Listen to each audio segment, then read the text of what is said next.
Hey everyone, it's a super warm day today, so I'm just sat in the middle of the woods with my dogs chilling out.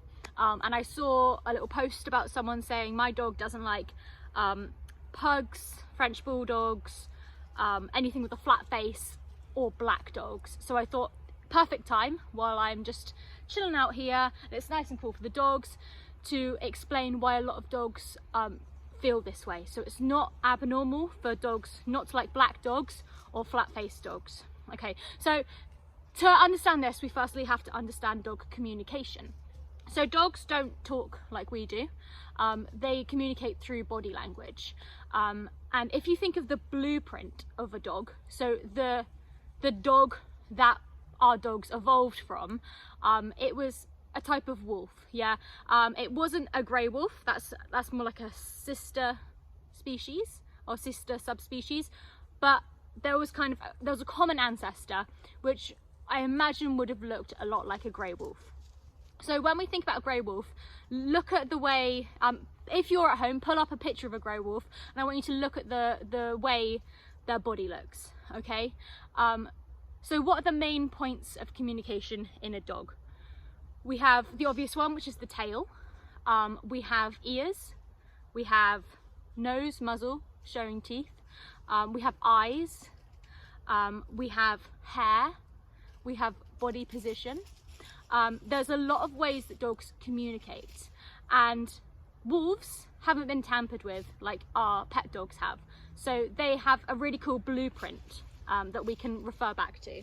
So I want you to think of a black pug and then think of a wolf, right? What are the differences? Or even let's say a black French, no, let's say a black pug and a black wolf.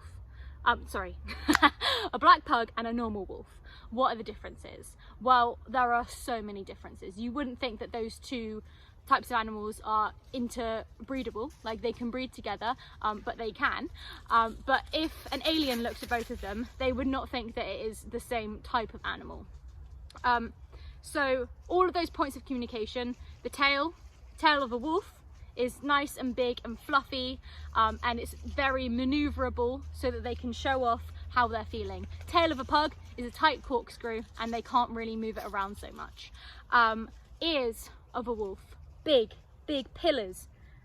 And if you are looking at a picture of a wolf right now, you will see that they have almost a silhouette, almost an outline to their ears, with black tipped hairs. So you can really see, especially to a snowy background, for example, there is a huge contrast, so you can see exactly where those ears are, and the tiniest little, thank you Tulip, tiniest little movements in those ears, tiniest little flick is very visible. Whereas with a pug, we have these down ears that, you know, you can't really see so much movement. That is exaggerated even more in breeds like spaniels, beagles, basset hounds, when the ears are so long that sometimes they can be moving their ears and you can't really even see it happening. So that communication is lost there. Then let's think of the eyes of a pug versus a wolf. So wolves tend to have amber eyes, yeah, nice contrast, because dogs communicate by looking at things. Again, they use their eyes to communicate. So if you have that picture of a wolf pulled up, you will see they have black eyeliner around their eyes, and then they tend to have quite a pale amber eye, so that you can really see what they're looking at and the way they're communicating with their eyes. And it really accentuates any kind of hard stare or any soft stare. Whereas with a pug, when we've bred dogs to have those short noses, they have shallow eye sockets as well, so their eyes can really bulge out. And if a dog is staring, it can be really intimidating, yeah? Well, with pugs, a lot of them always stare because they can't physically control, they don't have the same eyelids, their eyes are so protruding that it looks like they're always staring. And this is common with a lot of those brachycephalic short-nosed breeds, is it looks like they're really staring at other dogs, which can be super intimidating. Next, let's go on to our nose. So what you will notice is with our brachycephalic breeds, they have really short noses and they have wrinkles all over their nose. So what other time are dogs, wolves, gonna have wrinkles on their nose? when they're growling. Yeah, so if their mouth is wrinkled up like this, that is a sign to another dog that they're showing their teeth and they are uncomfortable. A lot of dogs see those wrinkles all over the face of brachycephalic breeds and they go, oh my god, this dog is growling at me. Now they're not, but that, accompanied by the sound that most brachycephalic dogs make, which is that sounds a bit like a growl, because that's not a normal noise for dogs to make.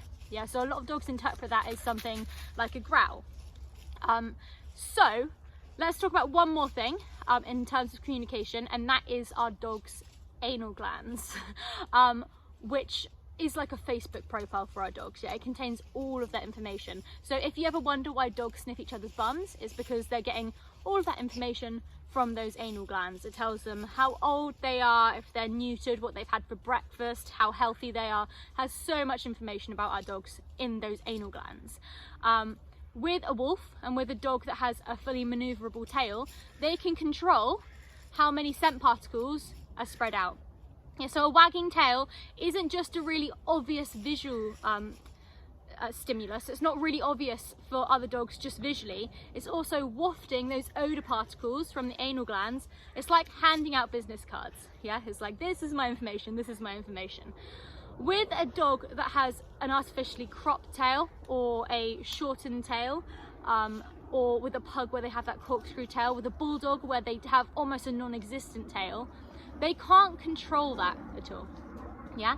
Now, if a dog that has a maneuverable tail has their tail up super high, that can be quite intimidating, because it's like saying, I am here right now.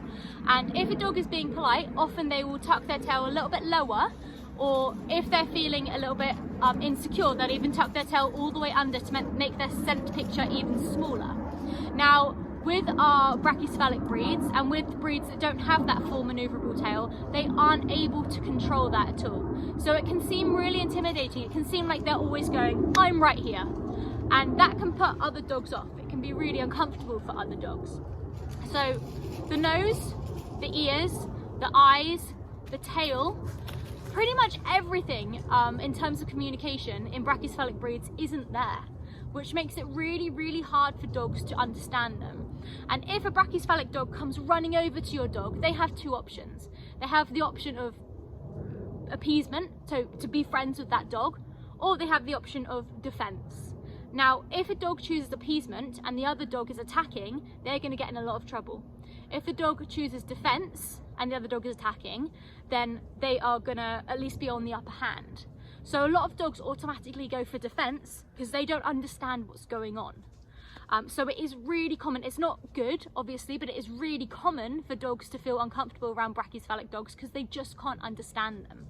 And they have, even with their faces, they have far less facial communication because they don't have all the same muscles as other dogs, and their face is so wrinkled up that even facially they can't communicate in the same way as other dogs. So that's our brachycephalic breeds. That's why lots of dogs don't like the snub-nosed breeds. And in terms of black dogs, it's very similar. So again, if you look back at your wolf, you have those black tipped hairs that really accentuate all of those parts of communication. You have the black tipped hairs all around the ridge of their back, so that if their hackles come up, you can really see that silhouette getting bigger. With our wolves, the colour of our wolves really, like I said, accentuates all of those key points of communication. If you look at the key points of communication on a wolf, they are really highlighted. On a black dog, you don't see that so much. So with a black dog, a solid black dog, it's really hard to read that communication. It's really hard to read that body language. So again, if a black dog comes running over to your dog, they have two options, either appeasement or defense. And again, if you don't know the intentions of that dog, they're probably going to choose defense. Especially, I found most dogs that tend to be pure black are either Labradors or Spaniels.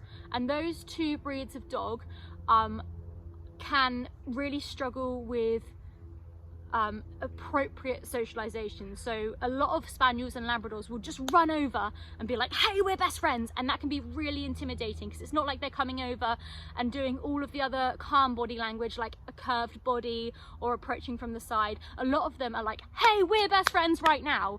And a black dog that you don't know, that you can't read the body language of, flying over into your face even though they want to be friends, can be super intimidating. So that is why a lot of dogs do choose defense as opposed to appeasement. So one last thing is, dogs don't have particularly amazing eyesight. Yeah, so even if we can see from a distance that a dog looks friendly enough, dogs don't have as good eyesight as we do. Their visual acuity isn't as good as ours, and they can't see as well in terms of contrast. So even if we can see something, they might not be able to spot it. So it's really important that if our dogs do have issues with those breeds, that we put a lot of work in to counter condition it. But if your dogs do have issues with those breeds, understand that that isn't your dog being abnormal. It is really common. So if you have dogs of those breeds, so if you have a brachycephalic dog, if you have a black dog, especially if you have a black brachycephalic dog, it's really important that you advocate for your dog as well, and you make sure that they're not just running over to other dogs, because that's when they're likely to get in a lot of trouble. I hope this helps, guys, and enjoy the hot weather, but make sure that your dogs are nice and safe.